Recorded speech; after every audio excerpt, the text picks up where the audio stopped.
যেটা আমরা যে চ্যাপ্টার পড়ছি ভারতের ভূপ্রকৃতি।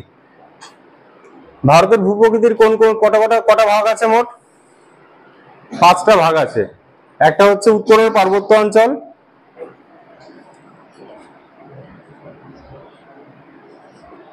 অঞ্চল। 2 নম্বর হচ্ছে তোমার এই মধ্যভাগের যে এই উত্তরের সমভূমি অঞ্চল।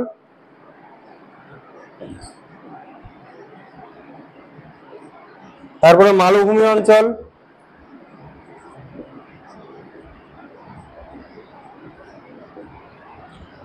আর বদ্বীপ। ঠিক আছে, বদ্বীপ। একটা দেখো উত্তরের সমভূমি, এটা উত্তর লিখে দিই ব্র্যাকেটে। আর একটা আছে উপকূলীয় সমভূমি, মানে এই যে পোর্শন গুলো, এটাকে বলা হচ্ছে উপকূলীয় সমভূমি।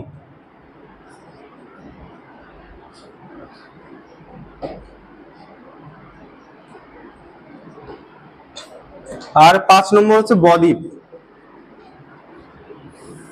বদ্বীপ বা দ্বীপ। ঠিক আছে, দ্বীপ সমূহ। তো আমরা যদি প্রথমে আসি পার্বত্য, পার্বত্য দেখতে গেলে আমাদের প্রথমে দেখতে হবে ভারতের যে মেইন পর্বত কোনটা রয়েছে, হিমালয়। ঠিক আছে, হিমালয় এইভাবে একদম চলে গেছে এইখানে এত দূর। তারপর এখান থেকে বেঁকে আবার এই যে টুকরো টুকরো হয়ে এইভাবে চলে গেছে একদম আন্দামান নিকোবরের দিকে চলে গেছে হিমালয়টা। তো হিমালয়ের পরীক্ষায় যেটা দেয় পূর্বতম, পশ্চিমতম আর পূর্বতম শৃঙ্গের নাম। যার মনে আছে বলো? এটা হচ্ছে নাঙ্গা পর্বত, নাঙ্গা নাঙ্গা পর্বত। আর এদিকে নামচা বারোয়া।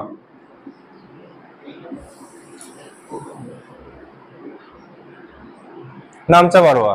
আর এখানে যে বাঁকটা নিয়েছে, বাঁকটাকে কি বলা হয়? হিমালয় এইদিকে গিয়ে এইভাবে বেঁকে গেছে না, এই বাঁকটাকে বলে সিনটেক্সিয়াল বাঁক বলা হয়।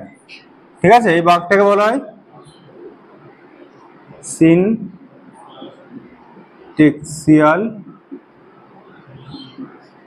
বাঁক।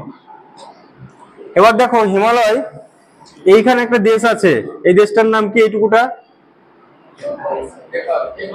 এটা হচ্ছে নেপাল। ঠিক আছে, এইখানে আছে আমাদের সিকিম, এখানে আছে নেপাল। তো হিমালয়কে মোট এইভাবে যদি আমরা ধরি 3 ভাগে ভাগ করা যায়। পূর্ব থেকে পশ্চিম হিমালয়কে 3 ভাগে ভাগ করা যায়। এই একটা ভাগ, এই একটা ভাগ, আর এই একটা ভাগ। এইটুকু হিমালয়কে বলা হয় পশ্চিম হিমালয়। ঠিক আছে, এটাকে বলা হয় পশ্চিম হিমালয়, এটাকে বলা হয় মধ্য হিমালয়, আর এদিকটাকে বলা হয় পূর্ব হিমালয়। ঠিক আছে, আর এই যে এই পোর্শন গুলো কি হিমালয় বলা হয়? এদিকটাকে এইটা হলো পূর্বাচল হিমালয়। ঠিক আছে, পূর্বাচল হিমালয়। তো আমাদের এই 3টে মেন দেখতে হবে, পশ্চিম হিমালয়, মধ্য হিমালয় আর পূর্ব হিমালয়। আমাদের মধ্য হিমালয় পড়ার দরকার নেই, কারণ কি ওটা পুরো নেপালের মধ্যে পড়ে যাচ্ছে হিমালয়ের ভাগটা। এই হিমালয়ে মাউন্ট এভারেস্টটা নেপালে অবস্থিত। নেপালের সর্বোচ্চ শৃঙ্গের নাম তাহলে মাউন্ট এভারেস্ট, এবং পৃথিবীর সর্বোচ্চ শৃঙ্গের নামও মাউন্ট এভারেস্ট, এবং হিমালয়ের সর্বোচ্চ শৃঙ্গ বললেও মাউন্ট এভারেস্ট। কিন্তু ভারতের সর্বোচ্চ শৃঙ্গ বললে আমরা কি বলবো? তাহলে কিন্তু আমরা মাউন্ট এভারেস্ট বলতে পারবো না, কারণ ওটা নেপালে আছে। এবার সমস্যাটা এখানে আছে, হিমালয়ের সর্বোচ্চ শৃঙ্গ ভারতের 2 রকম কোশ্চেন আছে। একটাতে ভারতের সর্বোচ্চ শৃঙ্গ, আর একটাতে ভারতে অবস্থিত হিমালয়ের সর্বোচ্চ শৃঙ্গ।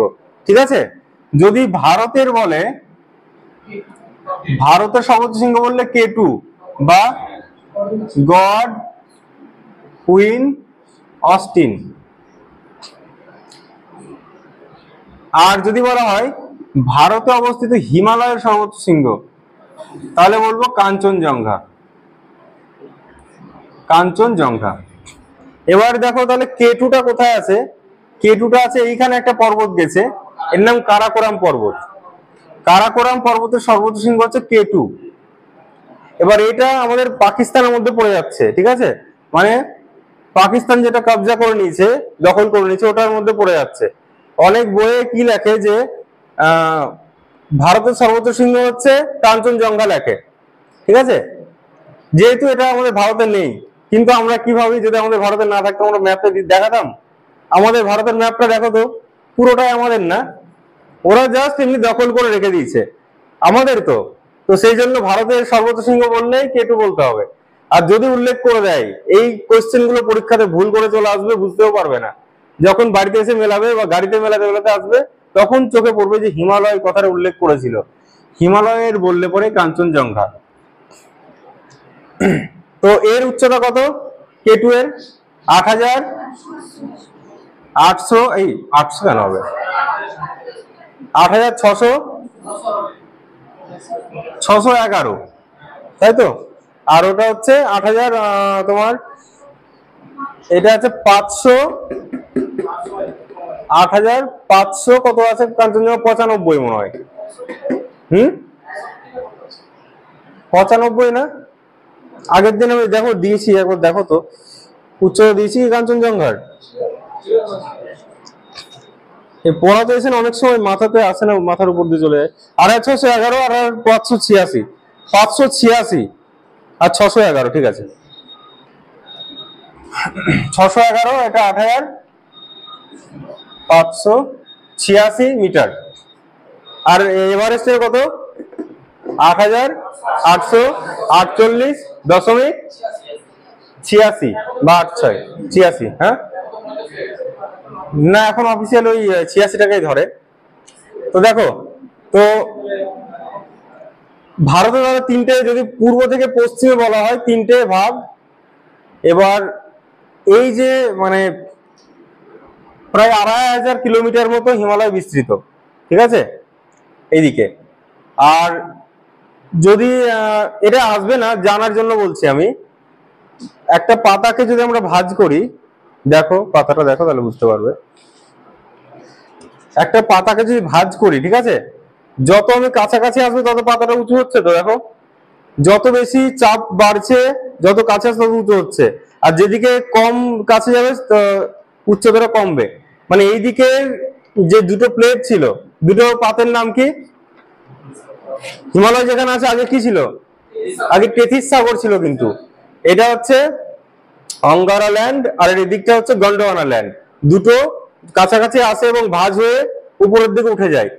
এইদিকে বেশি মানে উঠে যায় বলে, ভাঁজটা এদিকে বেশি হয় বলে এইদিকের উচ্চতম শৃঙ্গগুলো এই হিমালয় অবস্থিত। দেখো, কাঞ্চনজঙ্ঘা, তারপর তোমার হচ্ছে এই যে এটা কি মাউন্ট এভারেস্ট, এগুলো সব উঁচু উঁচু শৃঙ্গগুলো এই পোর্শনে আছে, ঠিক আছে।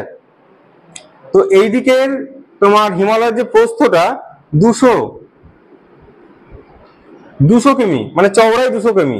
এইভাবে যদি আমি আঁকি, এই এরকম পাতলা, এইদিকে মোটা, এইদিকে হচ্ছে 500 কিমি চওড়া হিমালয়টা, ঠিক আছে। তো এইদিকে যত কাছে গেছে উচ্চতাটা বেড়ে গেছে। জাস্ট কনসেপ্ট ক্লিয়ার হলে অনেক কিছু লাগতে পারে কাজে পড়ে।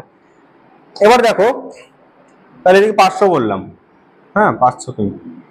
এটা পূর্ব থেকে পশ্চিমে বললাম তিনটে ভাগ। এবার যদি আমরা বলি উত্তর থেকে দক্ষিণে হিমালয়কে কটা ভাগে ভাগ করা যায়? উত্তর থেকে দক্ষিণে, উত্তর দক্ষিণে 4টি ভাগে। কি কি? 1 নম্বর টেথিস হিমালয়, টেথিসের আর এক নামটা কি? ট্রান্স হিমালয়। 2 নম্বর কি? ট্রান্স হিমালয়, তারপর প্রধান হিমালয়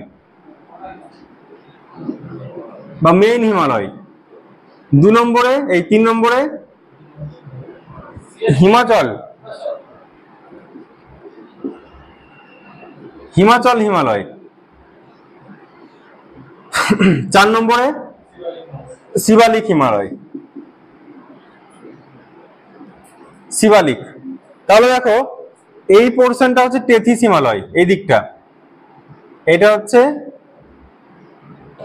টেথিস হিমালয়ের, ওই সাইডটা হচ্ছে টেথিস হিমালয়। তারপর এইখান দিয়ে হচ্ছে মেইন হিমালয়, এটা হচ্ছে মেইন হিমালয়টা সবচেয়ে বেশি উঁচু উঁচু যে শৃঙ্গগুলো আছে, এই মাউন্ট এভারেস্ট, কাঞ্চনজঙ্ঘা, এগুলো সব মেইন হিমালয়ে অবস্থিত, প্রধান হিমালয়। তারপরে যেটা আছে এটা হচ্ছে হিমাচল। হিমাচল প্রদেশ আছে, হিমাচল প্রদেশ, সিমলা যা যা আছে না, সব হিমাচল হিমালয়ে অবস্থিত। আর তারপরে নিচের দিকে হচ্ছে শিবালিক, শিবালিক হিমালয়। এবার পরীক্ষায় প্রশ্ন দেয় শিবালিক এবং হিমাচলের মাঝে কি দেখা যায় বলেছিলাম, দুনগুলো দেখতে পাওয়া যায়। দুন কথা হচ্ছে উপত্যকা, ঠিক আছে। শিবালিক হিমালয় এবং হিমাচল হিমালয়ের যে মাঝের যে উপত্যকা তাকে বলা হয় দুন বলা হয়। যেমন দেরাদুন, কোটাদুন, পাটলি দুন, হ্যাঁ, এগুলো সব দুন বলা হয়, ঠিক আছে। তো তাহলে আমরা দেখলাম পূর্ব থেকে পশ্চিমে তিনটে ভাগ দেখলাম, পূর্ব, মধ্য, পশ্চিম, মধ্য, পূর্ব।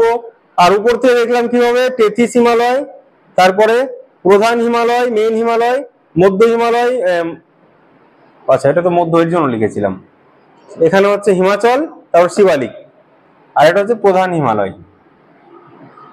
প্রধান হিমালয়কে হিমাদ্রি বলা হয়, হিমাদ্রি হিমালয়, ঠিক আছে।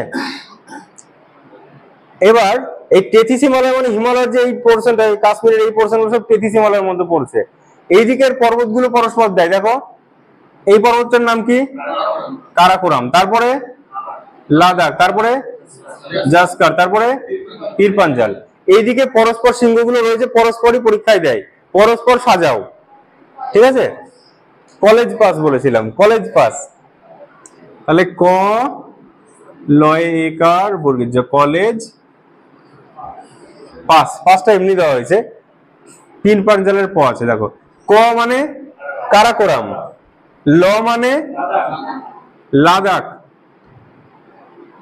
লাদাখ পর্বত, কারাকোরাম পর্বত, তারপরে কলেজ, জ মানে জাসকার পর্বত, জাসকার পর্বত, তারপরে প মানে পীর পাঞ্জাল।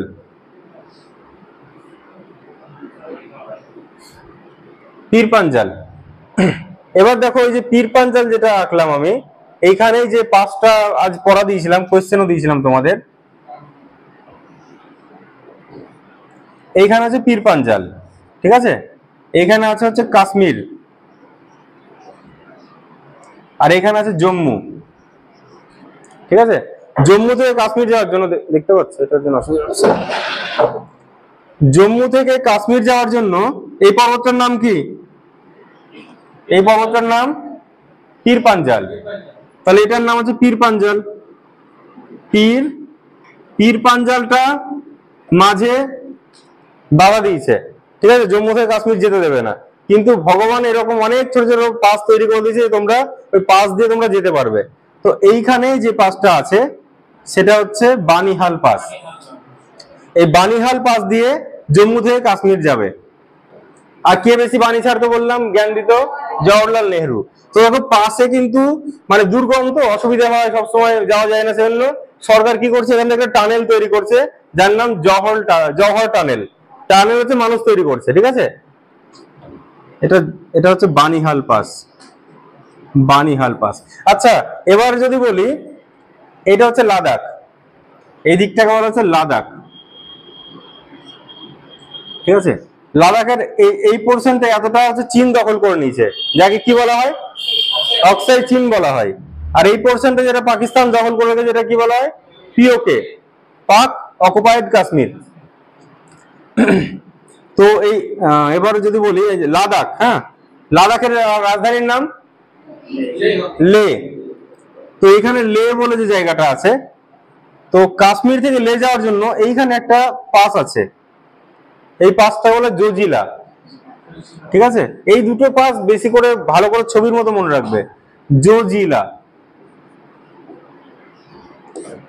তাহলে কাশ্মীর থেকে লে যাওয়ার জন্য জোজিলা পাসের সাহায্য নিতে হবে, জোজিলা টানেল। পাসগুলো আসছি আমরা, এবার এই আগে পর্বতগুলো বলে দিই। তাহলে হিমালয় দেখো, এটা হলো পশ্চিম হিমালয়, মধ্য হিমালয়, পূর্ব হিমালয়। এই পুরো পোর্শনটা হচ্ছে তেথিস হিমালয়, এগুলো সব তেথিস হিমালয়ের অংশ কিন্তু, ঠিক আছে, পুরোটা তেথিস বলা হয়। এই পোর্শনটা তেথিস হিমালয়ের অংশ। তেথিস হিমালয় মানে এইটা পুরাতন, হিমালয়ের এই দিকটা হচ্ছে প্রাচীন, মনে রাখবে অনেক আগে হয়েছে, ঠিক আছে। তেথিস হিমালয়, প্রধান হিমালয়, হিমাচল হিমালয়, শিবালিক, এবার পশ্চিম হিমালয়টা যদি বলি আমরা, এই দেখো এতটা পশ্চিম হিমালয় বলছি, একে আবার কটা ভাগে ভাগ করা যায়, যেমন কুমায়ুন হিমালয়, কাশ্মীর হিমালয়, তারপর পাঞ্জাব হিমাচল হিমালয়। তোমরা এত কিছু মনে রাখার দরকার নেই, কুমায়ুন হিমালয়টা মনে রাখবে, পরীক্ষায় দেয়। এইটা হচ্ছে কুমায়ুন হিমালয়। এই রাজ্যটার নাম কি? উত্তরাখণ্ড। পরীক্ষায় যদি দেয় যে কুমায়ুন হিমালয় কোন রাজ্যে অবস্থিত, উত্তরাখণ্ড। কুমায়ুন হিমালয়। তো হিমালয় কি ধরনের পর্বত? ভঙ্গিল পর্বত। ঠিক আছে, পর্বত কত রকমের হয়? ভঙ্গিল, আগ্নেয়, স্তূপ, আর একটা ক্ষয়জাত পর্বত। তো এইখানে যে পর্বতটা আছে ভারতের এইখানে, এই পর্বতটার নাম কি? আরাবল্লী। আরাবল্লী কি ধরনের পর্বত? এটা প্রাচীন ভঙ্গিল বা ক্ষয়জাত পর্বত। ঠিক আছে, আরাবল্লী পর্বতের সর্বোচ্চ শৃঙ্গের নাম কি? গুরু শিখর। ঠিক আছে, ভারতের মাঝখান দিয়ে একটা পর্বত গেছে, ভারতকে দুটো ভাগে ভাগ করেছে, উত্তর ভারত, দক্ষিণ ভারত। ঠিক আছে, এটা বিন্ধ্য পর্বতের সর্বোচ্চ শৃঙ্গের নাম কি? সদ্ভাবনা শিখর। সদ্ভাবনা শিখর। আচ্ছা, বিন্ধ্য পর্বত। তারপরে যে পর্বতটা আছে কি নাম? সাতপুরা। সাতপুরার সর্বোচ্চ শৃঙ্গের নাম ধূপগড়। এটা কিভাবে মনে রাখবি? সাধু, সাধু, হ্যাঁ, সাধু সন্ন্যাসী মনে রাখবি। সাতপুরা, ধু, সাধু। আর বিন্দুর জন্য একটা ই করতে হবে, কারণ বিন্দুরা টেনের বইগুলো সব মানপুর দিত, এখনো মানপুর আছে, এখন সব জায়গাতে সদ্ভাবনা, এটাই পড়তে হবে তোদেরকে। এবার দেখো, বিন্দু এখানে আছে সাতপুরা, বিন্দু আর সাতপুরার মাঝে এখান দিয়ে কোন নদী বয়ে গেছে? নর্মদা। এটা হচ্ছে গ্রস্ত উপত্যকা। গ্রস্ত উপত্যকা দিয়ে নর্মদা বয়ে গেছে, আর তার নিচে আরেকটা নদী বয়ে গেছে সাতপুরার এই দিক দিয়ে, তাপ্তি। আচ্ছা, তারপরে এইখান থেকে একটা পর্বত শুরু হচ্ছে, এটা হচ্ছে পশ্চিমঘাট পর্বত। আর এক নাম কি? সহ্যাদ্রি। পশ্চিমঘাটের আর এক নাম হচ্ছে সহ্যাদ্রি। পশ্চিমঘাট পর্বতের সর্বোচ্চ শৃঙ্গের নাম কি? জিন্দাঘাটা না, আনাইমুদি। এবার দেখো, আনাইমুদিটা পুরো পশ্চিমঘাট হচ্ছে, তো এরপরে আবার একটু পর্বত যাচ্ছে, এটা আন্নামালাই বলা হয়। আনাইমুদিটা হচ্ছে আন্নামালাই পর্বতে আছে, আনাইমালাই। ঠিক আছে, তো এটাকে পুরোটাকেই ওর মধ্যেই ধরা হয়। ঠিক আছে, পুরো পোর্শনটাকে পশ্চিমঘাট ধরে। তো যদি এক্সাক্ট থাকে যে আনাইমুদি পর্বতের সর্বোচ্চ শৃঙ্গের নাম কি, তাও বলবো এই আন্নামালাই পর্বতের সর্বোচ্চ শৃঙ্গ হচ্ছে আনাইমুদি।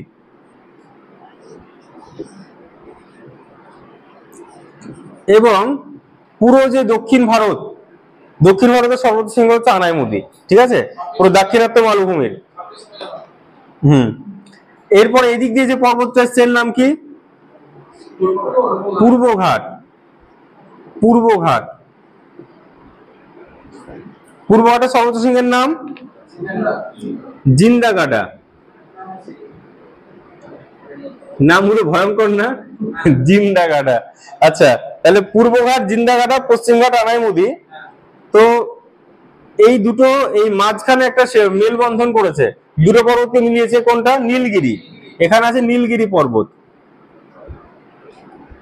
নীলগিরির সর্বোচ্চ শৃঙ্গের নাম দোদাবেতা। এবার এই যে আনাইমুদির এখান থেকে আরেকটা ছোট্ট এরকম পর্বত গেছে, যাকে পালানি হিল বলা হয়। পালানি হিলের উপর একটা আছে শহর, নাম কি? কোদাই কানাল। যে শহরটা আছে আমি পড়া দিয়েছিলাম, কোদাই কানাল শহরটা এইখানে রয়েছে, পালানি হিলে। এবার এইদিকে গারো পাহাড় আছে, গারো খাসি জয়ন্তিয়া। গারো পাহাড় সর্বোচ্চ শৃঙ্গের নাম কি? নকরেক। নকরেক। আচ্ছা, ঠিক আছে। এবার দেখো, এইখানে আছে হচ্ছে মুম্বাই, এইখানে আছে মুম্বাই, আর এইখানে আছে হচ্ছে নাসিক।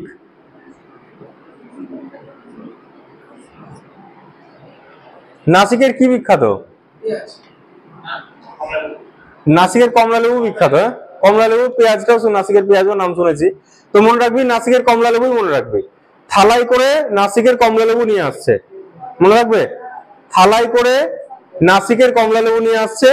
আর ভোরবেলাতে কি ধরছে? পোনা মাছ। পুঁটি কিন্তু হবে না, পোনা মাছ। আর এইখানে মনে করো পুনে আছে, হ্যাঁ, এখানে পুনে। এবার ভালো করে ভাবো, পুনে, পুনেকে মুম্বাইয়ের সাথে মানে মিলতে দিচ্ছে না কে? কোন পর্বতটা মিলতে দিচ্ছে না? আরে বাধা দিচ্ছে কে সেটা বলছি। বাধা দিচ্ছে এই পর্বতটা, পশ্চিমঘাট পর্বত। তো পশ্চিমঘাট পর্বতের এখানে একটা পাস রয়েছে, এখানে একটা পাস পুনে থেকে মুম্বাই আসছে। আর এইখানে একটা পাস নাসিক থেকে মুম্বাই আসছে। তো নাসিক থেকে যে কিসে করে আনছে? থালাই করে। কি আনছে? থালাই করে। তাহলে থলঘাট, নাসিক থেকে মুম্বাই হচ্ছে থলঘাট। এটা হচ্ছে থলঘাট। আর এইটা পোনা মাছ ভোরবেলায় ধরছে, ভোরঘাট। এগুলো সব গিরিপথ। আর এইখানে এইখানে এই নীলগিরি পর্বতের এখানে আছে, ঠিক আছে, পশ্চিমঘাট পর্বত এবং নীলগিরির এই মাঝে এই পোর্শনটাই এইখানে আছে। এটা দেখো তামিলনাড়ু আর কেরলকে যুক্ত করছে, এদিকে তামিলনাড়ু, এদিকে কেরল। তো এটার নাম হচ্ছে কি? পালঘাট। তো দেখো এই তিনটে মেন দক্ষিণ ভারতের তিনটে তোমার পরীক্ষায় বেশি দেয়। তাহলে তিনটে কোন পর্বতে? এটাও পশ্চিমঘাট, এটাও পশ্চিমঘাট, এটাও পশ্চিমঘাট। এবং পশ্চিমঘাট এবং নীলগিরির মাঝে বলবে এটা হচ্ছে, ঠিক আছে। আর এইদিকে আছে সেনকোটা, একটা আছে যেটা মাদুরাই, সেনকোটা গিরিপথ মাদুরাই আছে। এবার আর এদিকের গিরিপথ গুলো তো প্রচুর আছে মানালিতে। আমি তো সব ছবি একটা দিয়ে দেবো, আমি আর এটা এখানে খিজিবিজি করছি না। সিকিমের দুটো গিরিপথ কি কি? সিকিমের দুটো, জেলেপলা আর নাথুলা। আর ডিফু গিরিপথ কোথায় আছে? ডিফু অরুণাচল প্রদেশ, ডিফু, ঠিক আছে। আচ্ছা, এটা হলো। আর শিবকিলা, হ্যাঁ, আচ্ছা, শিবকিলা দিয়ে কোন নদীটা ঢুকেছে? শতদ্রু, ঠিক আছে। শতদ্রু হচ্ছে শিবকিলা গিরিপথ দিয়ে ভারতে ঢুকেছে, শিবকিলাই তো। ঠিক আছে। এবার দেখো, তাহলে পর্বতগুলো বললাম, মেন মেন কিছু পর্বত বললাম, ঠিক আছে। এবার এইখানে আছে একটা মৈকাল পর্বত বা মহাকাল, এইখানে, ঠিক আছে। যে নর্মদা যেটা সৃষ্টি হয়েছে, এখানে মহাকাল পর্বত সৃষ্টি হয়েছে। তো এর পর্বত শৃঙ্গের নাম কি? অমরকণ্টক, অমরকণ্টক। তাহলে এইখানে হচ্ছে মহাকাল পর্বত, মহাকাল থেকে হচ্ছে অমরকণ্টক হয়েছে এদিকে। এরপর সমভূমি যদি বলি, সমভূমি হচ্ছে এই পোর্শনটা, এই পুরোটা হচ্ছে সমভূমি, ঠিক আছে। এটা হচ্ছে সমভূমি। এবার সমভূমিকে বলা হয় একটা সিন্ধু মানে পাঞ্জাব সমভূমি, একটা হচ্ছে তোমার এই গাঙ্গেয় সমভূমি। এই পাঞ্জাবের এই পোর্শনটা তো পরীক্ষা এসেছিল না তোদের? রেলে আসলো না? রেলে তুই পাঞ্জাব থেকে কি এসেছিল যে কোন নদীর দ্বারা গঠিত? পাঞ্জাব সমভূমি কোন নদীর দ্বারা গঠিত? কি? আচ্ছা, কোনটা গাঙ্গেয় সমভূমির অংশ এটা দিয়েছিল। তো সেই জন্যই আমাদের দরকার কি কনসেপ্ট জানলে এই উত্তরগুলো মারা খুবই সোজা। ওর যে কোশ্চেন ছিল কদিন আগে পরীক্ষা দিল, কোনটি গাঙ্গেয় সমভূমির অংশ। দেখো তাহলে গাঙ্গেয় সমভূমি এই পোর্শনটা, আর পাঞ্জাব যে সমভূমিটা এটা হচ্ছে এই যে নদীটা গেছে, এই নদীটার নাম কি? সিন্ধু। সিন্ধুর যে 5টা উপনদী আছে, এই 5টা উপনদী যে এই অঞ্চলে প্রভাবটা ফেলেছে পাঞ্জাবের দিকে, ঠিক আছে। তো সিন্ধুর উপনদী শতদ্রু এই এলাকাটায় প্রভাব ফেলেছে। তো সিন্ধুর ফলে এই এলাকাটাতে সমভূমি তৈরি হয়েছে। আর আমাদের গাঙ্গেয় সমভূমি হচ্ছে বিহার, ঝাড়খণ্ড, এই যে উত্তরপ্রদেশ, পশ্চিমবঙ্গ, এটা গাঙ্গেয় সমভূমি। এবার এক এক জায়গায় এরকম নাম আছে সমভূমি, ঠিক আছে। যদি একটা গঙ্গা বয়ে যাচ্ছে, গঙ্গার পাশে, ঠিক আছে, গঙ্গা নদী বয়ে যাচ্ছে, বা যে কোনো নদী বয়ে আছে, নদীর পাশে যে নবীন ছিল, নবীন পলিগঠিত সমভূমির নাম কি বলা হয়? নবীনটাকে বলা হচ্ছে খাদার, মানে কাছাকাছি থাকবে খাদার। আর দূরে দূরে হচ্ছে প্রাচীন পলিগঠিত যে সমভূমি তাকে বলা হয় ভাঙন।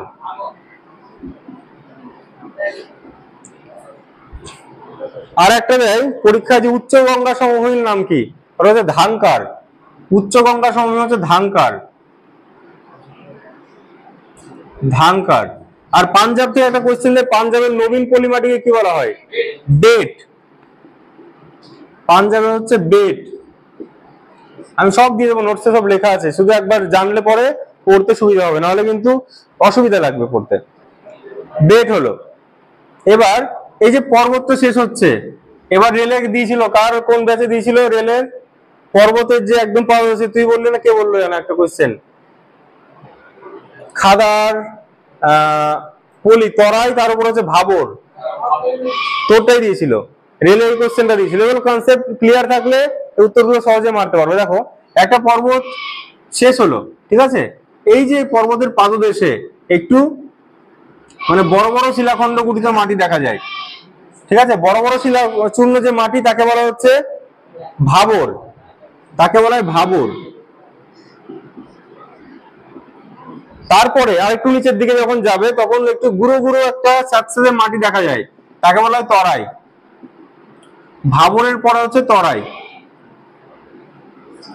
তাহলে ভাবর হচ্ছে একটু বড় বড় শিলা চূর্ণ মাটি, আর তারপরে যেটা একদম স্যাঁতসেঁতে, তরাই কথা অর্থ স্যাঁতসেঁতে ভূমি, এটা হচ্ছে তরাই। এই দুটো মনে রাখবে।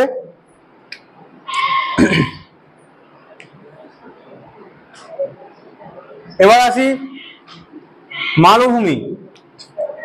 মালভূমি হচ্ছে তোমার, দেখো এদিকে মেঘালয় মালভূমি আছে, এদিকে ছোটনাগপুর মালভূমি আছে, আর এদিকে ছোট ছোট অনেক মালভূমি আছে, কিন্তু মেন যেটা বলা হয় পুরোটাকে হচ্ছে দাক্ষিণাত্য মালভূমি বলা হয়। এই পোর্শনটা, ঠিক আছে, এই পোর্শনটা হচ্ছে দাক্ষিণাত্য মালভূমি। দাক্ষিণাত্য মালভূমি এই সিঁড়ির মতো ধাপে ধাপে নেমে গেছে বলে একে কি বলা হয়? একে বলা হয় ডেকান ট্র্যাপ বলা হয়। দাক্ষিণাত্য মালভূমির ঢালটা কোন দিকে? ঢালটা হচ্ছে পূর্ব দিকে।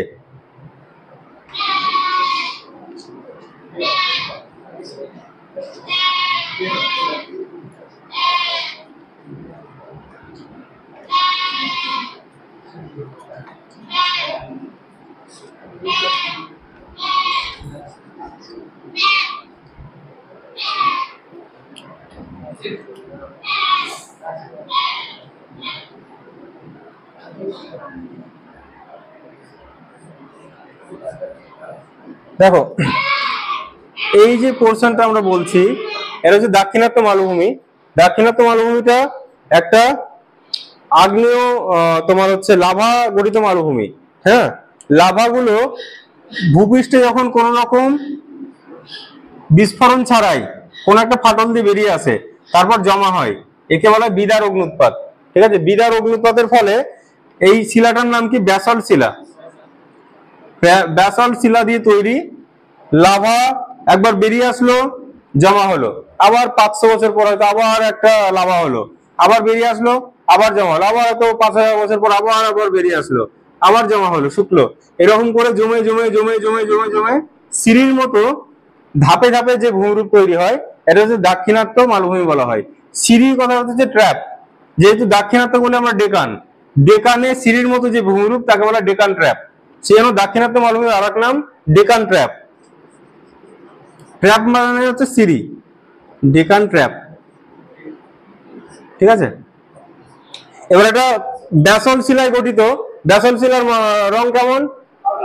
ব্যাসল্ট শিলার রং কালো বলে এখান থেকে যে মাটিটা তৈরি হয় তাকে কালো মাটি বলা হয়। ঠিক আছে, বা কৃষ্ণ মৃত্তিকা বা রেগুর, এর আর এক নাম হচ্ছে রেগুর মাটি বা কালো মাটি। কালো রঙের উল্টো কি? সাদা। তো সাদা হচ্ছে তুলো, তো কালো মাটিতে তুলো চাষ ভালো হয়। ঠিক আছে, কালো মাটিতে তুলো চাষ সবচেয়ে বেশি ভালো হয়, সেই জন্য এই এলাকাতে কার্পাস বয়ন শিল্প এদিকে বেশি গড়ে উঠেছে। হ্যাঁ, মুম্বাই টেক্সটাইল ইন্ডাস্ট্রি গুলো এদিকে বেশি আছে। হুম হুম তো পুরোটাই কালো মাটি দেখতে পাওয়া যায় এখানে।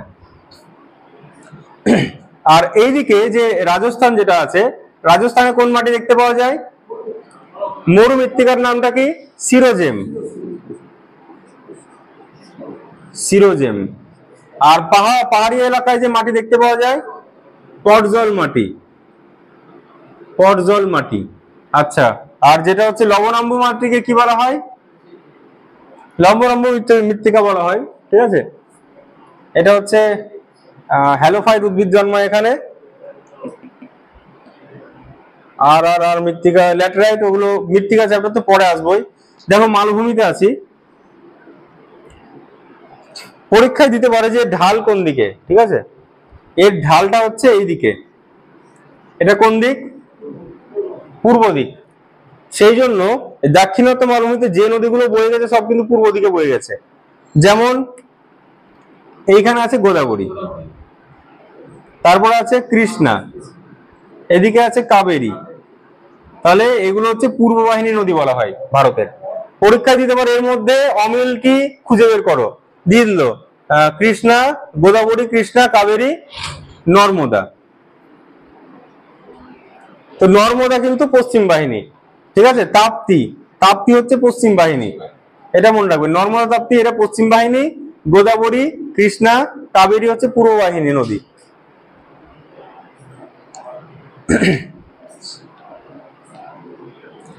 আর এখানে আরো ডিটেলসে পড়ানো যায়, যেমন তোমাদের আমার নোটসে আছে, এখন দরকার নেই বলে এটা বিশেষ দরকার, আমি ওগুলো যাচ্ছি না।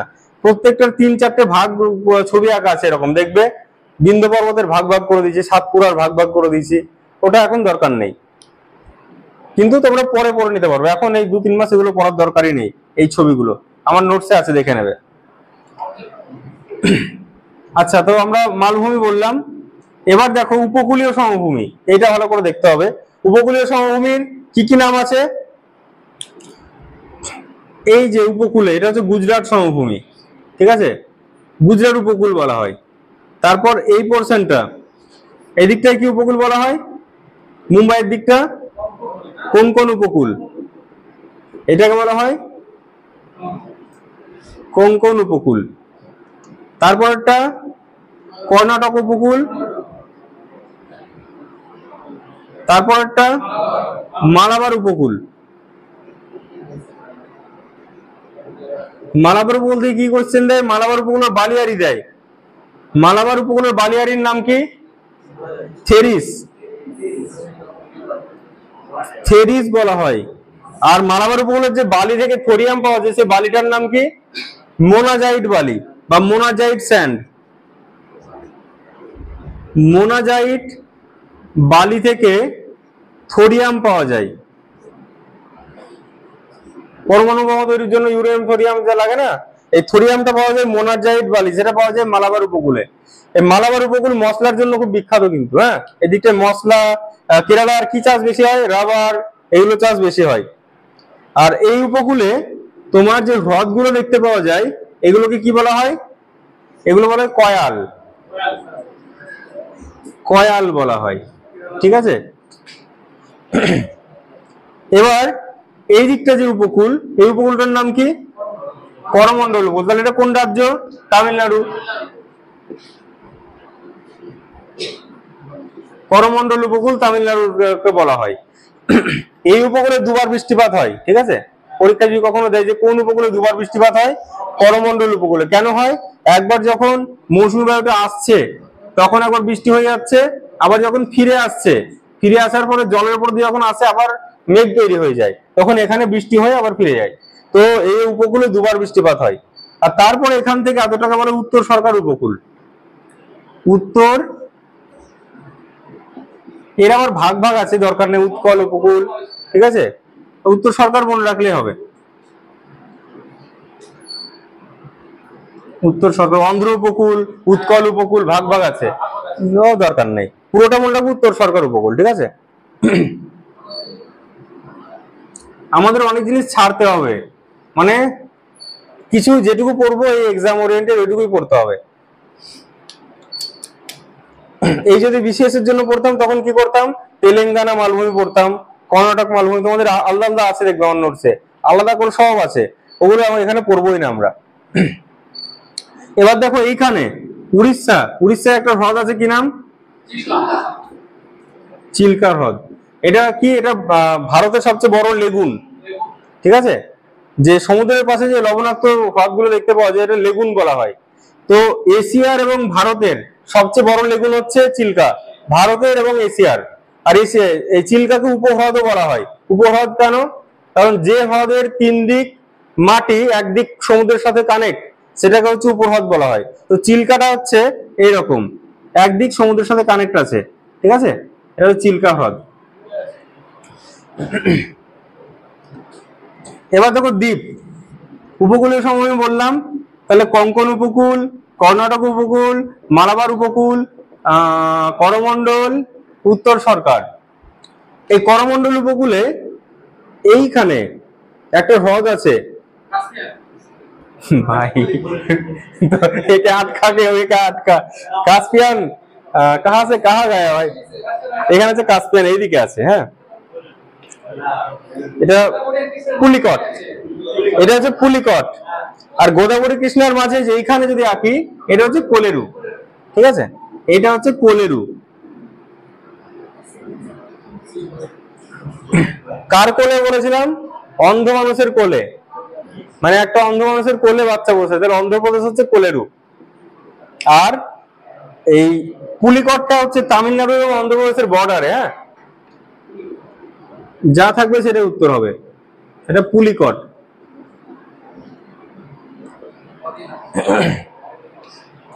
আচ্ছা, এবার হ্রদ বললাম, হ্রদ বলছে, এখন বলে দিই। এইদিকে সবচেয়ে বড় কয়াল, এই এই হ্রদগুলোকে বলা হয় কয়াল। সবচেয়ে বড় কয়ালের নাম কি? ভেম্বনাথ কয়াল, ভেমনাথ কয়াল। আরো কয়াল আছে, অষ্টমুদি কয়াল, ওগুলো দরকার নেই, ভেমনাথটা মনে রাখবে তোমরা। এবার এইখানে রাজস্থানে একটা হ্রদ আছে, ভারতের সবচেয়ে বেশি লবণাক্ত জলের হ্রদ হচ্ছে সম্বর। এটা সবচেয়ে বেশি লবণাক্ত জলের হ্রদ, সম্বর। আর এইখানে ভারতের যে কাশ্মীরে যে একটা হ্রদ আছে, এটা কি হ্রদ? এখানে প্যাংগং, প্যাংগং হ্রদ। আর কাশ্মীরের এখানে আছে ডাল হ্রদ, ডাল আছে, ডাল। এদিকে আছে উলার, ডাল, উলার। প্যাংগংটা হচ্ছে লাদাখে, এবং প্যাংগং এর কিছু পোর্শন ইসের মধ্যে পড়ে যাচ্ছে চীন, কিছুটা ভারতে পড়ে যাচ্ছে। এই জন্য এটা নিয়ে মাঝে মাঝে চীনারা চলে আসে আর ভারতীয়রা তাড়িয়ে দেয়। তাহলে সবচেয়ে এটা ইয়ে হলো। আর ভারতের উচ্চতম হ্রদ যদি বলি, গুরুদংমার লেক, যেটা সিকিমে আছে, সিকিমে গুরুদংমার।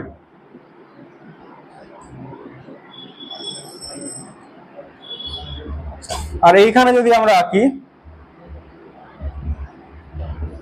এইখানে এটা এটা কি রাজ্য? এই হ্রদটার নাম কি? লোকটাক। এটা কোন রাজ্যে আছে?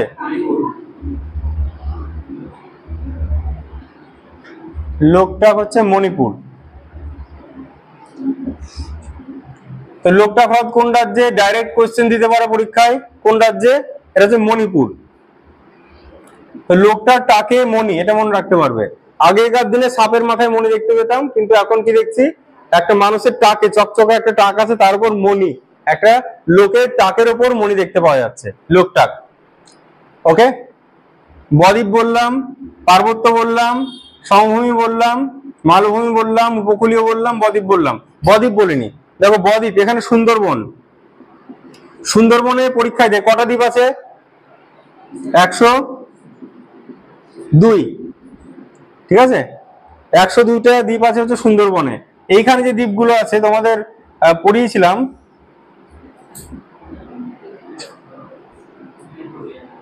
আন্দামান, নিকোবর, এই দ্বীপগুলো পড়তে হবে। আর এইখানে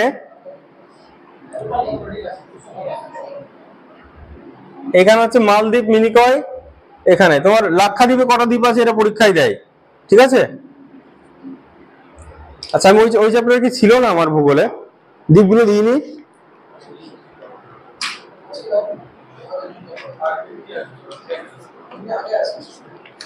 না, নদীর নদীর মধ্যে ছিল দ্বীপগুলো, না?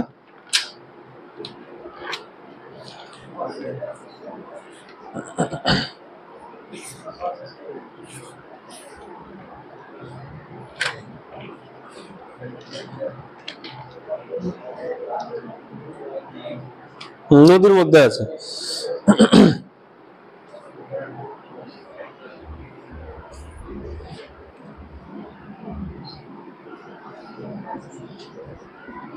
এখানে আছে 572টা দ্বীপ, এখানে আছে 102, আর লাক্ষাদ্বীপ, লাক্ষাদ্বীপে আছে 36টা। ঠিক আছে, এই সংখ্যাগুলো মনে রেখো একবার। লাক্ষাদ্বীপে 36টা দ্বীপ, আন্দামান নিকোবরে 572টা দ্বীপ, আর সুন্দরবনে 102টো দ্বীপ আছে। কোনটা সুন্দরবনের? এটা যেহেতু ভারত আমরা পড়ছি, এখন ভারতের মধ্যে হয়তো হতে পারে, এটা একবার দেখতে হবে তাহলে, এইভাবে কখনো মাথায় আসেনি। আশা করি পুরোটাই ধরবে। হ্যাঁ, অর্ধেকটা বাংলাদেশে পড়ছে না, যেহেতু এটা আমরা ফিজিক্যাল পড়ছি তো এটা মানে পুরোপুরি হবে 102টো। একবার দেখে নিতে হবে জিনিসটা একবার, ঠিক আছে? আচ্ছা, নেক্সট চলো দেখি। আজকে নদীটাও দিয়ে দিতে হবে, নাহলে এগোবে না, শেষ হবে না। নদী দেখো, নদী গঙ্গা এখান থেকে তৈরি হয়ে এখানে পড়ে গেল গঙ্গা। যমুনা এদিক দিয়ে তৈরি হয়ে এখানে মিশে গেল যমুনা। তারপরে সিন্ধু এখানে তৈরি হলো, এই দিক দিয়ে চলে গেল এখানে। ব্রহ্মপুত্র এদিক তৈরি হলো, এখান দিয়ে চলে গেল। তো নদীগুলো দেখো, অ্যান্টিসিডেন্ট রিভার কাকে বলা জানা আছে? অ্যান্টিসিডেন্ট মানে হচ্ছে পূর্বগামী নদী বলা হয় এদেরকে, ঠিক আছে? মানে যেটা হিমালয় উত্থানের আগে যে নদীগুলো তৈরি হয়েছে তাকে বলে অ্যান্টিসিডেন্ট রিভার। এই দিকের যে নদীগুলো আছে না, মানে হিমালয়ের এই দিকে, আমি বললাম এই দিকটা পুরাতন, হিমালয়ের আগে এই দিকটা হচ্ছে অনেক পুরাতন, তো এই নদীগুলো হচ্ছে অ্যান্টিসিডেন্ট রিভার বলা হয়। হ্যাঁ, সিন্ধু, ব্রহ্মপুত্র এগুলো অ্যান্টিসিডেন্ট রিভার, হিমালয়ের এই দিক থেকে যেগুলো আছে। আমার লেখা আছে, সব দেখে নেবে। তো গঙ্গা এখান থেকে তৈরি হলো, ঠিক আছে? এবার গঙ্গার কয়েকটা প্রয়াগগুলো পরীক্ষায় দেয়, তৈরি হলো তো এইভাবে আসছে। যেখানে তৈরি হলো সেই জায়গাটার নাম কি? কোন হিমবাহ? গঙ্গা, গঙ্গোত্রী হিমবাহ। গঙ্গোত্রী হিমবাহ যেখানে তৈরি হতো তখন নাম কি ছিল গঙ্গার? গঙ্গা ছিল, ভাগীরথী ছিল। তখন নাম ছিল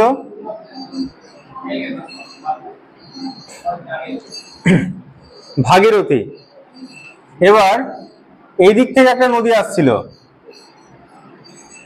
এই নদীটার নাম কি? অলকানন্দা। এই নদীটার নাম হচ্ছে অলকানন্দা।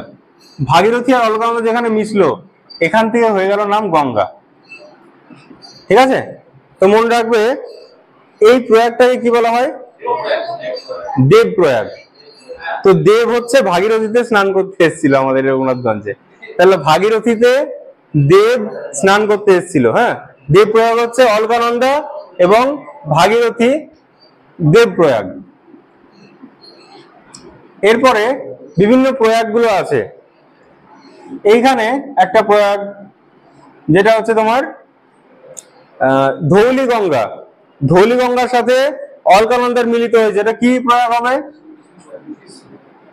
আচ্ছা, কোন দিক থেকে আসছে, আমি আমার ছবি আঁকা আছে কোন দিক থেকে কোনটা আসছে, ওটা দরকার নেই তোমাদের, কিন্তু আমি যখন আঁকছি ভালো করে একবার বলে দিচ্ছি, ডান দিক বাম দিক।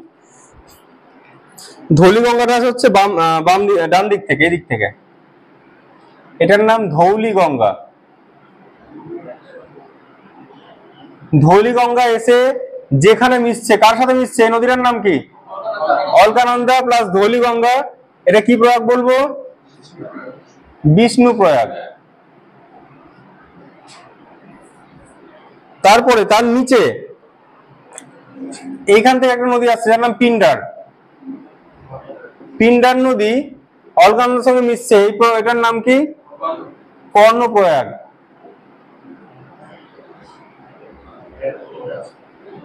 এটা বলেছিলাম রাজা কর্ণ পিণ্ডারী দস্যুদেরকে দমন করেছে, এভাবে ট্রিক্স বলেছিলাম যে পিণ্ডারীদেরকে রাজা কর্ণ মেরেছে, হ্যাঁ দস্যু ছিল পিণ্ডারী নামে। আচ্ছা, তো বিষ্ণুপ্রয়াগ কর্ণপ্রয়াগ হলো। আর তারপরে বাম দিক থেকে এসছে, এই দিক থেকে মন্দাকিনী। মন্দাকিনী। আচ্ছা, মন্দ জিনিসকে কে ধ্বংস করে? রুদ্রদেব। ঠিক আছে, তো মন্দ জিনিসকে রুদ্রদেব ধ্বংস করে, তাহলে এটা রুদ্রপ্রয়াগ। রুদ্রপ্রয়াগ। আচ্ছা, সরি।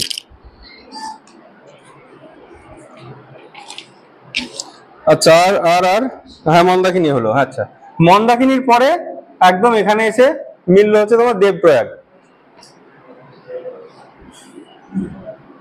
দেবপ্রয়াগ। আচ্ছা, এবার দেখো গঙ্গা গেল। এবার গঙ্গা যে মেন গঙ্গা হয়ে গেল এইখানে, এই দিক থেকে যে যমুনা নদীটা বললাম, যমুনা নদীটা মিশলো।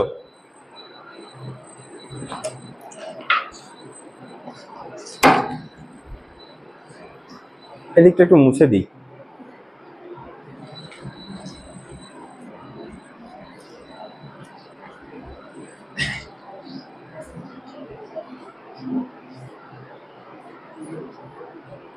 মনে রাখবে গঙ্গাটা, এবার গঙ্গা আবার আসছি আমি, এইখানে হরিদ্বার, হরিদ্বারের কাছে সমভূমিতে গঙ্গা প্রবেশ করে। হরিদ্বারের কাছে এসে গঙ্গা সমভূমিতে প্রবেশ করে, এবং তারপরে যে জায়গাটা আছে সেটা হচ্ছে এলাহাবাদ। এলাহাবাদকে এখন বর্তমান নাম কি বলে? প্রয়াগরাজ। প্রয়াগরাজই লিখছি আমি। প্রয়াগরাজে যমুনা এসে মিশলো। যমুনা। তাহলে এবার বলো, যমুনা গঙ্গার ডান তীরের উপনদী না বাম তীরের উপনদী? আমাদের বাম মানে গঙ্গার ডান, ঠিক আছে, আমরা দেখছি বাম, কারণ গঙ্গাটা এইভাবে বইছে, গঙ্গার ডান হাত, ডান দিকে যমুনা। যমুনার উপনদীগুলোর নাম কি কি আছে? যমুনারও আবার অনেক উপনদী আছে। কি কি? চম্বল, বেতোয়া, কেন। আচ্ছা, এবার ভালো করে দেখো, এবার এটা যমুনা, তো এটা যমুনা, যমুনার নদীগুলো এইভাবে যাচ্ছে, এইভাবে যাচ্ছে। তাহলে এটা কোন বাহিনী বলবো আমরা নদীগুলোকে? উত্তর বাহিনী। তো পরীক্ষায় দিতে পারে যে ভারতের উত্তর বাহিনী নদীর একটা নাম বলো, তাহলে চম্বল, বেতোয়া, সোন, কেন, চম্বল, বেতোয়া এগুলো আছে, সোনটা আছে, সোনটাও বলছি। এইখানে হচ্ছে প্রয়াগরাজ। এবার এইখান থেকে একটা নদী মিশলো, এর নাম হচ্ছে সোন। তো যমুনাকে ডাকছি যমুনা সোন। যমুনা সোন হচ্ছে ডান দিক, আমরা ডান হাত দিয়ে তো ডাকি না, হ্যাঁ, কারণ বাম হাত দিয়ে কিন্তু ডাকি না আমরা হয়েছি যা। তো যমুনা সোন, যমুনা আর সোন এই দুটো হচ্ছে গঙ্গার ডান তীরের উপনদী, যমুনা আর সোন। ঠিক আছে, এবার বাম তীরের উপনদী যেগুলো আছে,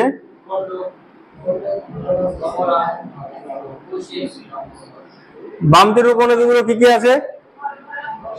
ঘরগড়া, কোসি, গন্ডক, রাম। হ্যাঁ, তাহলে এটা কি বলেছিলাম? এটা ট্রিক্সটা বলেছিলাম, যাদের মনে থাকে না তার জন্য ট্রিক্স দরকার। দেখো, ওই গল্পটা বলেছিলাম, একটা লোকের তোর হচ্ছে খুব ঠান্ডা লেগেছে, হ্যাঁ, গলা হচ্ছে ঘর ঘর ঘর ঘর করছে, প্রচন্ড কাশি হচ্ছে, কাশতে কাশতে গলা ফুলে গলগণ্ড রোগের মতো হয়ে গেল, গলগণ্ড রোগ হয়ে গেল। তারপর ও কার কাছে গেল? রামদেবের কাছে গেল। রামদেবকে বললো যে বাবা কিছু ওষুধ দাও। রামদেব বললো শোনো, গোমূত্র পান করো, একটাই ওষুধ, গোমূত্র পান করলে তোমার রোগ সেরে যাবে। তারপরে যেই গোমূত্র পান করলো অমনি মহা আনন্দে নাচতে লাগলো, মানে হ্যাঁ ঠিক হয়ে গেছে রোগ। তাহলে প্রথমে কি বললাম? কাশি হয়েছে লোকটার, মানে কি? কষি। এবার গলা কি করে ঠান্ডা লাগে? ঘর ঘর ঘর ঘর করছে, ঘর ঘরা। তারপরে কাশতে কাশতে কি রোগ হয়ে গেল বললাম? গলগণ্ড রোগ হয়ে গেল, গন্ডক। তারপরে কার কাছে গেল? রামদেবের কাছে গেল, রামগঙ্গা। রামদেব কি খেতে বললো? গোমূত্র, গোমতী। এবং শেষে কি হলো, ঠিক হয়ে গেল, মহা আনন্দে নাচতে লাগলো, মহানন্দা। তাহলে পরীক্ষা যদি দেয় গঙ্গার বাম তীরের শেষ উপনদী কোনটা, এটা হচ্ছে মহানন্দা। মানে বাম তীরের এরপর আর উপনদী নেই, মহানন্দাটা মনে রাখবে, ঠিক আছে। তাহলে এই করা হচ্ছে গঙ্গার বাম তীরের উপনদী। এবার গঙ্গা হলো, শেষে কোথায় পড়ছে, এই যে গোমতীর তীরে কোন শহর আছে বলতো, গোমতী, লখনৌ। লখনৌ হচ্ছে গোমতীর তীরে অবস্থিত। এবার এই নদীটা, এর নাম কি, সিন্ধু। সিন্ধু কোথা থেকে তৈরি হয়েছে, সিন কাবাব, সিন কাবাব থেকে তৈরি হয়েছে সিন্ধু। এবার এইখান দিয়ে কোথায় প্রবেশ করছে এগুলো দেবে না তোমাদের পরীক্ষায়, সেজন্য এইসব জায়গার নাম দেওয়া আছে, স্কিপ করবে কিছু জিনিস। এখান দিয়ে এসে পাকিস্তান দিয়ে পড়লো, একদম আরব সাগরে পড়লো এটা, হ্যাঁ আরব সাগর। সিন্ধুর 5টা মেন মেন উপনদী কি কি আছে, শতদ্রু, বিপাশা, ইরাবতী, বিতস্তা, চন্দ্রভাগা, ঠিক আছে। এই কটা উপনদী আছে। এর ইংলিশ নামগুলো আবার আলাদা আলাদা, ইংলিশ হয় ইংলিশ পড়বে নাহলে বাংলা পড়বে, না ইংলিশটাই বেশি পড়ো, বাংলা পড়ে লাভ নেই, অসুবিধা হয়ে যায়। তাহলে ওই যে ইগুলো আছে না, ওই দোয়াব গুলো আছে, তাহলে সুবিধা হবে। আচ্ছা, রেচনা দোয়াব কার কার মাঝে আছে, রেচনা দোয়াব,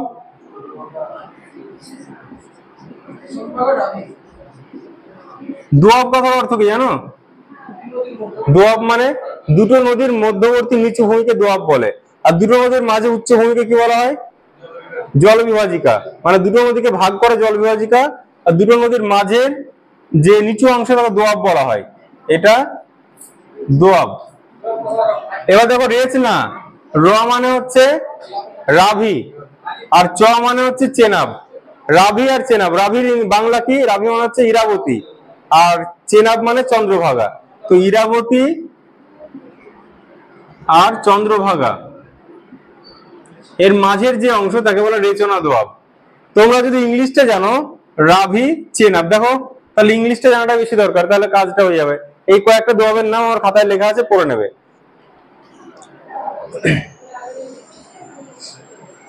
তো এই দিকের কিছু আমার ভূমিগুলো আমি স্কিপ করে গেছি, থালি, ঠিক আছে, আরাবল্লীর এদিকে থালি যে আছে, ছবি এঁকে আছে, ওটা বলে দেবো।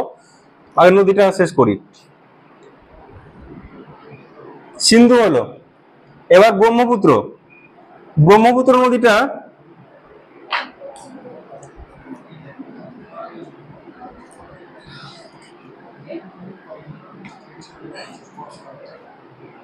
আজকে নদীটা পুরোপুরি পড়া দিয়ে দেবো, পরের দিন পুরো নদী মক টেস্ট নিয়ে নেবো।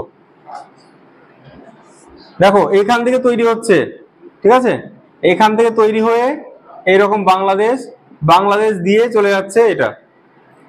তো এই জায়গাটার নাম কি, যেখানে তৈরি হচ্ছে ব্রহ্মপুত্র, নামটা কি, কি হিমবাহ, চেমায়ংদুং হিমবাহ, ঠিক আছে, চেমায়ংদুং হিমবাহ থেকে, চেমায়ংদুং। তো যেখানে তৈরি হচ্ছে নাম কি থাকে, তিব্বতে ব্রহ্মপুত্র নদীর নাম কি থাকে, শানপো। এই যে অরুণাচল প্রদেশে ঢুকলো তখন কি নাম হয়, ডিহং। আর তারপরে এদিক থেকে দুটো নদী আছে, একটা ডিবং এবং আরেকটা নদী আছে লোহিত। এই তিনটে নদী ডিহং, ডিবং, লোহিত, আসামের থেকে নাম হয়ে গেল মিশে ব্রহ্মপুত্র, ঠিক আছে। তো ডিহং, ডিবং, লোহিতের মিলিত প্রবাহ হচ্ছে ব্রহ্মপুত্র। এবার ব্রহ্মপুত্রের যদি বলা হয় লোহিত, ব্রহ্মপুত্রের কোন তীরের, বাম না ডান তীরের, বাম তীরের, ঠিক আছে। আরো সব আছে, ধানসিঁড়ি, এগুলো সব তোমার আমাদের বাংলার যে নদীগুলো আছে না, তোমার হচ্ছে এদিক দিয়ে কি নাম, তিস্তা তিস্তা, সব এদিকে এসে মিশছে, এদের সাথে মিশে গেছে। সব ছবি আছে আমার কাছে, ছবি দেখে বুঝে যাবে, জাস্ট এটা দেখে নাও। এবার এইখানে যে জায়গাটা নাম মনে আছে, কি নাম, দাঁড় বলে গেলাম, কি বল, ধুবড়ি, ধুবড়ি, ধুবড়ি, ধুবড়ির এখানে চেঞ্জ হয়ে বাংলাদেশে যেই ঢুকলো এর নাম হলো যমুনা। এবার সমস্যা হয়েছে এই যমুনা আর এই যমুনা কিন্তু আলাদা, এটা ভারতের যমুনা, এটা বাংলাদেশের যমুনা। এবার যমুনা নাম হয়ে আসছে ভারতের যে গঙ্গা পদ্মা হয়ে, পদ্মা হয়ে একটা শাখা চলে যাচ্ছে বাংলাদেশে, পদ্মা আর যমুনা গঙ্গা এই এর সাথে মিশে গেল, ঠিক আছে, এর সাথে মিশে গেল। তো মেঘনা, তারপরে আবার একটা মেঘনা বলে একটা নদী আছে, মেঘনা বলে একটা নদী আছে, ওই দুটোর মিলতে পারবো মেঘনার সাথে মিশে, তারপর নাম হয়ে গেল মেঘনা, ঠিক আছে। মেঘনা আলাদা নদী একটা আছে। এটা গেল হচ্ছে ব্রহ্মপুত্র। এরপরে আচ্ছা আমি তো অনেক জিনিস ওখানে বলিনি, হিমালয়ের কি কি নাম ছিল আগে, এভারেস্টের আগের নাম কি ছিল? পিক 15, পিক 15 ছিল। আর নেপালে কি বলা হয় হিমালয়ের একে? সাগর মাথা বলা হয়। আর হচ্ছে তিব্বতে চোমলুংমা বলা হয়। সব লেখা আছে খাতায়, আমি স্পিডে যাওয়ার জন্য অনেক জিনিস স্কিপ হয়ে যাচ্ছে। এরপরে দেখো গোদাবরী নদী, গোদাবরী উপনদীগুলোর নাম কি কি আছে বলো? গোদাবরী হচ্ছে এখানে ত্রিম্বক, ত্রিম্বকের এখান থেকে তৈরি হয়েছে, ঠিক আছে। পশ্চিম ঘাটে দেখো, পশ্চিম ঘাট পর্বত থেকে তৈরি হয়েছে, পশ্চিম ঘাটের দিকে গোদাবরী কৃষ্ণা এদিক থেকে গেছে। তো এবার কোন কোন উপনদী আছে? পেন গঙ্গা, ওয়েন গঙ্গা, ওয়ার্ধা, তারপরে মঞ্জিরা, দুধনা, ইন্দ্রাবতী, ঠিক আছে, আরো সব আছে। তো এইগুলো হচ্ছে তোমার গোদাবরীর উপনদী।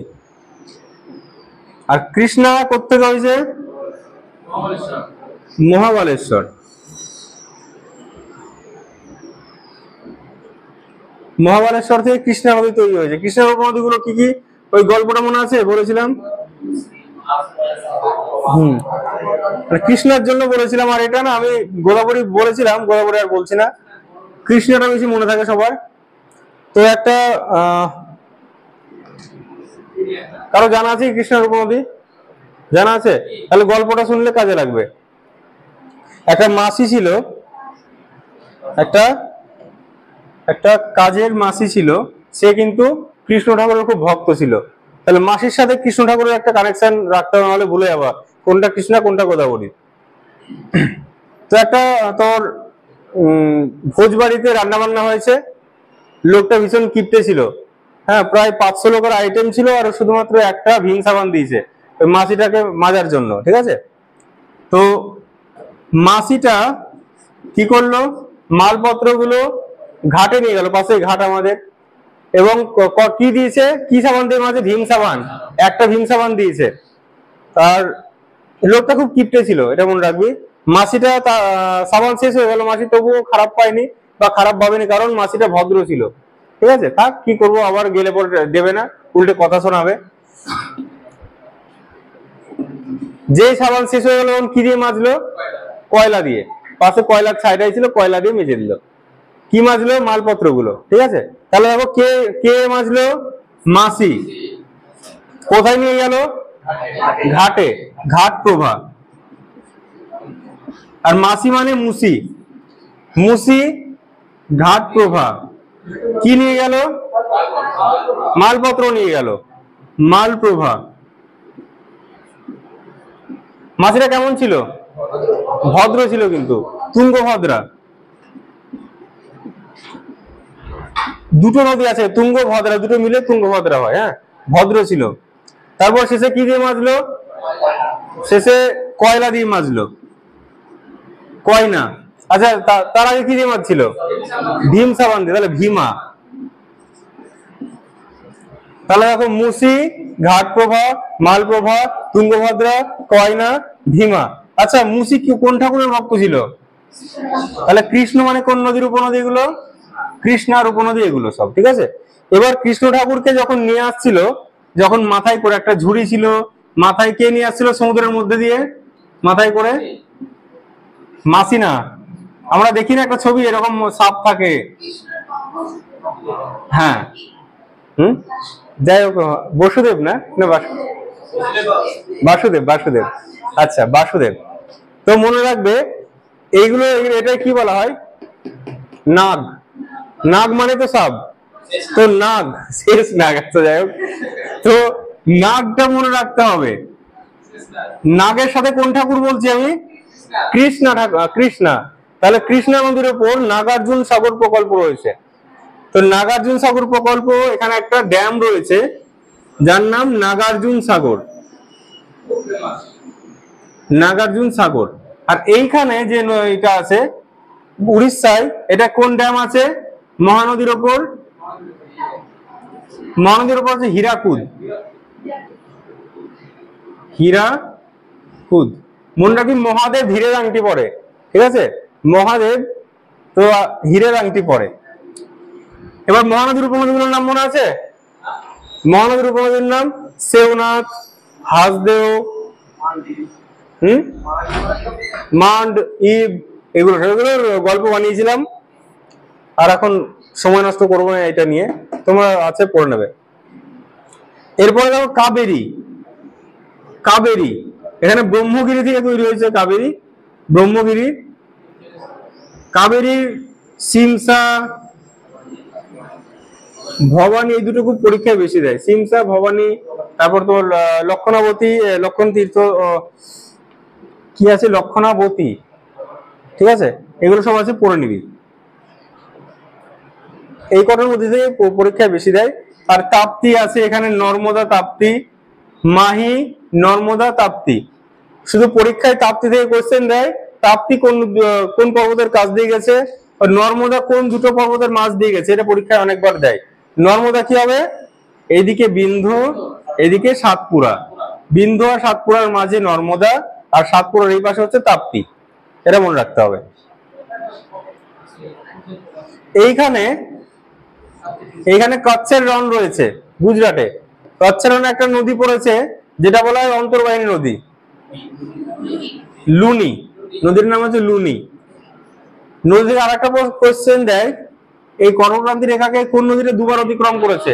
এখান থেকে মাহি যে নদীটা গেছে, এখান দিয়ে কর্কটক্রান্তি রেখাকে দুবার অতিক্রম করেছে মাহি। তাহলে মহেন্দ্র সিং ধোনির কথা মনে রাখবি, মাহি দুবার 6 মেরেছিল, দুবার ধর বলটা গেছে মাহি। তাহলে তোমাদের কিন্তু পড়া অনেকটাই থাকলো। নদ নদী থাকবে, সঙ্গে ভূপ্রকৃতি থাকবে, ড্যাম। এমন মধ্যে ড্যাম গুলো আছে, প্রত্যেকটা নদীর ড্যাম গুলো আছে। যেমন এইখানে, এইখানে যে বললাম না মৈকাল, মৈকাল হিল, এখান থেকে এই সোন নদীটা তৈরি হয়েছে। সোন, সোন নদী, গঙ্গার উপনদী। সোনের উপর যে ড্যাম আছে, কি বলেছিলাম? শোনা যায় বনের মধ্যে কিছু একটা শোনা যায়, বনের মধ্যে শোনা যাচ্ছে কোন একটা আওয়াজ, মনে থাকবে? তাহলে বন সাগর, সোনের উপর রয়েছে বন সাগর।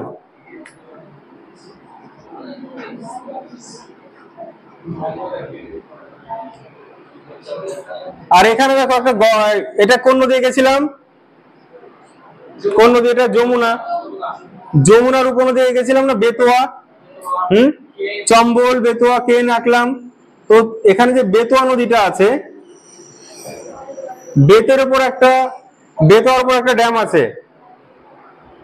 মা মানে মাতা, মনে রাখবে যে মাতাজি, মাতা হচ্ছে বেদ দিয়ে বাচ্চাকে পেটাচ্ছে, তো মাতা তিলা। মাতাটা যদি মনে রাখো, বেতের সঙ্গে মাতা, ব্যাস, মা বেদ দিয়ে পেটাচ্ছে, মাতা তিলা প্রজেক্ট, মাতা তিলা। এগুলো সব প্রজেক্ট গুলো পড়লেই মুখস্থ হয়ে যাবে, অসুবিধা নাই। এবার অন্য টপিকে আসতে হবে, এটা ছাড়ি।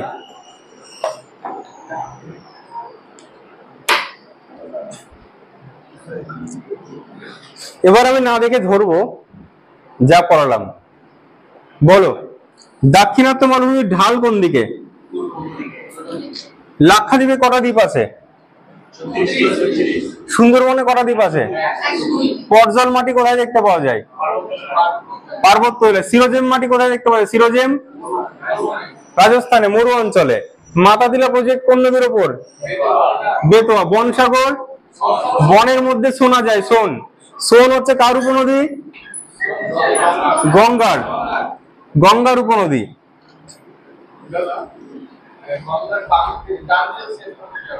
ডান তীরের শেষ নদী বললে তোমার এইখানে যে আছে একটা নদী, এইখানে হলদি নদী, এটা হচ্ছে ডান তীরের শেষ, বা হুগলিতে এসে মিশছে হলদি।